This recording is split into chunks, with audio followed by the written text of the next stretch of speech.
कहानी झारखंड के धनबाद जिले के एक छोटे से शहर तोप चांची वाटर बोर्ड युग परिवर्तक महावीर स्वामी जी धाम पारसनाथ पर्वत के आसपास के गांव की है। कुछ कही अनकही बातें हैं मगर सत्य घटना पर आधारित है।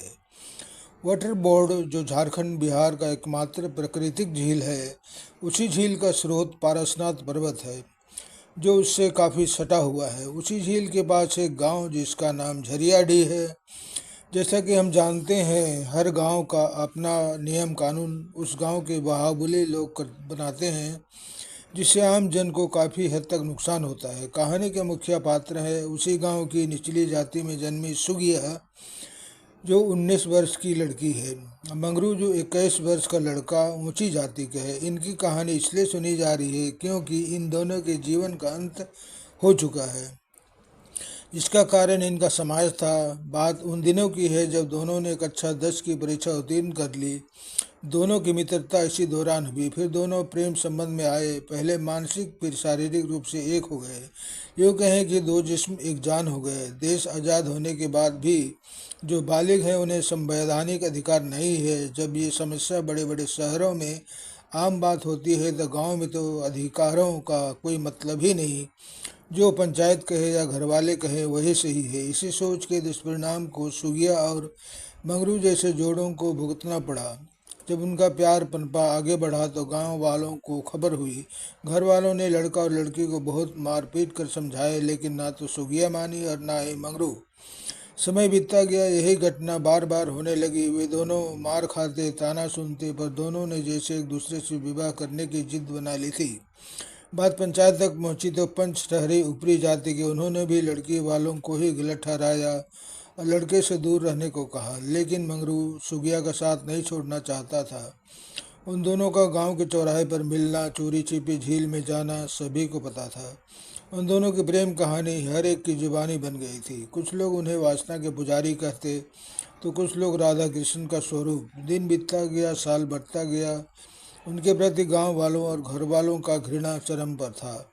जैसे उन्होंने प्रेम नहीं, भारत माता के दामन में दाग लगा दिया हो, कोई देशद्रोही वाला काम किया हो। उनके सभी दोस्त, साथी, सहेली सभी ने उनको खुद से अलग कर दिया। अंत में दोनों ने खुदकुशी करने का फैसला किया।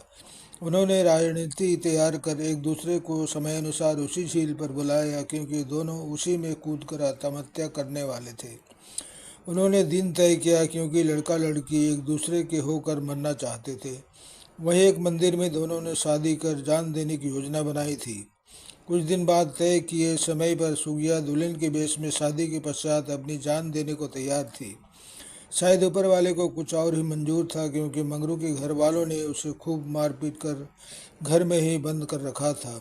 वो रो रहा था, तड़प रहा था कि मुझे जाने दो, पर उनके भाइयों ने उसकी एक न सुनी। वो घर पर ही अधमरा हो चुका था। इससे पहले मंगरू को कई बार जहर देकर घर वालों ने मारने की कोशिश की, जो नाकाम रहा। सुगिया टाइम पर समय अनुसार पहुंच चुकी थी, लेकिन मंगरू नहीं आया। फिर भी सुगिया ने उसका इंतजार किया। उससे बात करने के लिए वहाँ से जो लोग गुजरते उनसे वो मोबाइल मांगती और मंगरू को फ़ोन लगाती, पर उसका फ़ोन कहाँ लगने वाला था। उसका मोबाइल तो उसके घर वालों ने ले लिया था। सुगिया शाम तक वहीं रही और मोबाइल लोगों से मांग मांग कर मंगरू को फ़ोन करती। जब रात हुई तो उसने सोचा होगा कि मैं घर चले जाऊं, लेकिन वो घर में भी किस मुंह से जाती। किसी को घर में कहाँ कुछ फर्क पड़ने वाला था।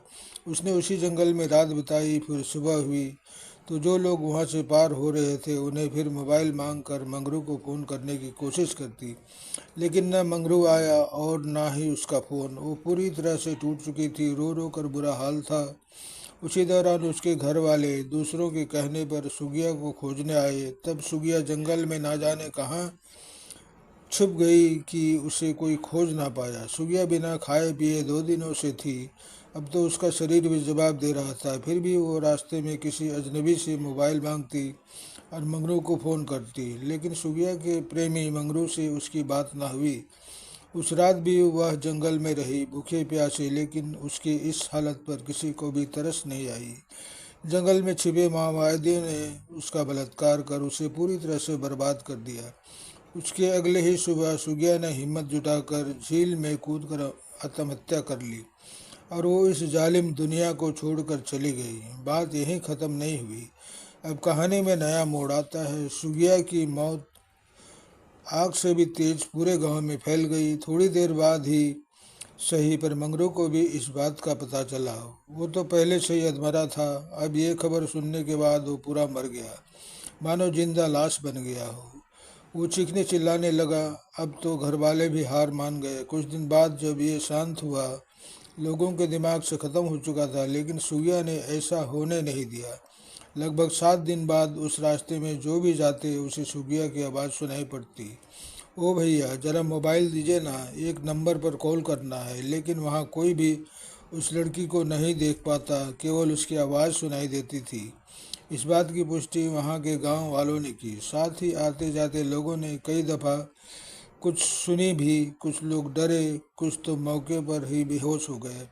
बात यहीं ख़त्म नहीं हुई। अब सुगिया मंगरू को हूबहू अपने आसपास दिखाई देती, कभी उसके सपनों में तो कभी उसको पुकारती हुई कि तुम आओ, मैं तुम्हारा इंतज़ार कर रही हूँ। अंत में मंगरू पागल हो गया। वो सिर्फ सुगिया का ही नाम लेता। अभी मंगरू रांची के पागल खाने में भर्ती है।